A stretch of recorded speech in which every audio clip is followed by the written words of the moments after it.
Assalamualaikum dan salam sejahtera.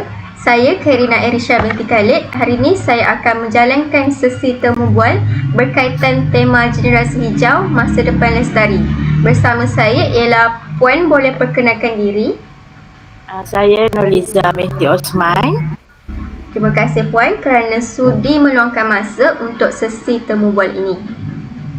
Sama-sama. Terima kasih kerana sudi menjemput saya. Baik Puan, saya akan memulakan sesi temu bual dengan soalan yang pertama. Pada pandangan Puan, apakah kepentingan pendidikan alam sekitar dalam membentuk generasi yang bertanggungjawab terhadap kelestarian alam? Pada pandangan saya, pendidikan alam sekitar memainkan peranan penting dalam membentuk pengetahuan, nilai dan sikap positif terhadap alam sekitar. Melalui pendidikan juga, individu dapat memahami kesan tindakan mereka terhadap alam sekitar serta mengamalkan gaya hidup yang lebih lestari. Baik Puan, seterusnya soalan yang kedua. Adakah generasi muda hari ini mempunyai kesedaran yang mencukupi terhadap isu kelestarian alam sekitar? Pada pandangan saya lah, generasi muda sekarang, kesedaran tersebut semakin meningkat, terutamanya melalui media sosial dan pendidikan. Walau bagaimanapun, kesedaran sahaja tidak mencukupi sekiranya tidak disusuli dengan tindakan yang konsisten dalam kehidupan seharian mereka. Okey, soalan seterusnya ialah bagaimanakah teknologi digital dapat membantu meningkatkan kesedaran terhadap isu alam sekitar? Teknologi digital membolehkan maklumat disampaikan dengan lebih menarik dan mudah diakses melalui video, animasi, permainan digital dan media sosial. Kaedah ini membantu meningkatkan penglibatan pengguna serta menjadikan pembelajaran itu lebih bermakna. Okey, seterusnya, pada pendapat Puan, sejauh manakah pembelajaran berasaskan teknologi mampu mempengaruhi amalan hijau dalam kalangan pelajar? Pada pendapat saya, pembelajaran berasaskan teknologi mampu meningkatkan kefahaman dan kesedaran pelajar melalui pengalaman pembelajaran yang interaktif.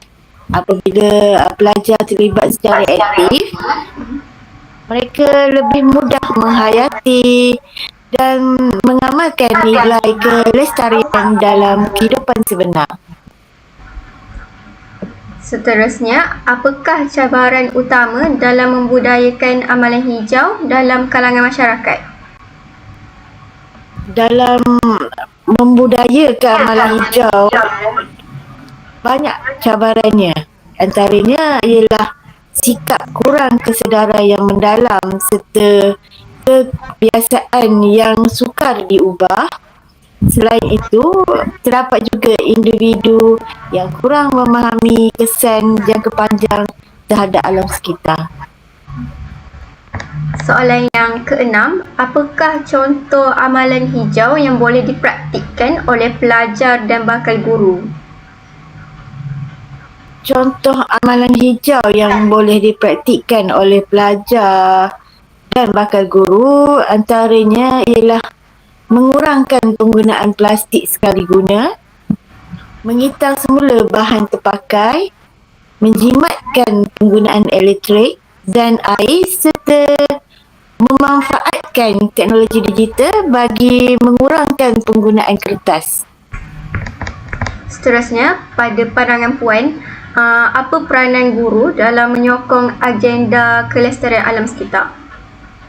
Pada pandangan saya, guru berperanan sebagai ejen perubahan yang mampu membentuk kesedaran murid melalui aktiviti pembelajaran, projek inovasi dan penerapan nilai-nilai kelestarian dalam bilik darjah.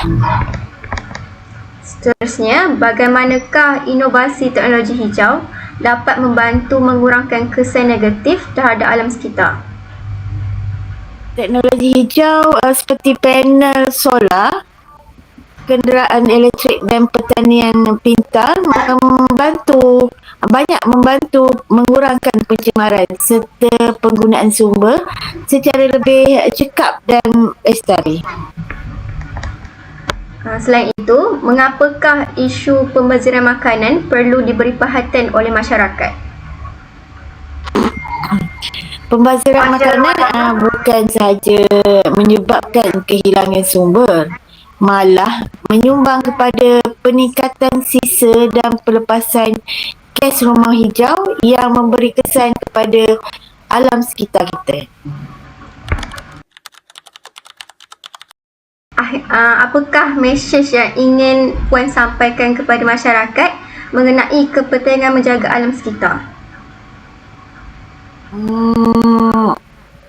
Apa yang ingin saya sampaikan pada masyarakat mengenai kepentingan menjaga alam sekitar bukanlah tanggungjawab pihak tertentu sahaja, tetapi ianya adalah tanggungjawab bersama. Setiap tindakan kecil yang dilakukan hari ini mampu memberikan kesan yang besar pada masa depan bumi dan generasi akan datang. Terima kasih atas perkongsian yang sangat bermanfaat dan membuka minda saya mengenai kepentingan kelestarian alam sekitar. Saya berharap lebih ramai masyarakat akan mengamalkan gaya hidup mesra alam dan bersama-sama memelihara alam sekitar demi kesejahteraan generasi akan datang. Baiklah, itu sahaja sesi temu bual saya pada hari ini. Terima kasih atas kesudian meluangkan masa untuk berkongsi pandangan dan pengalaman. Semoga perkongsian ini dapat meningkatkan kesedaran masyarakat tentang kepentingan menjaga alam sekitar demi merealisasikan tema generasi hijau masa depan lestari. Sekian, terima kasih Puan. Sama-sama.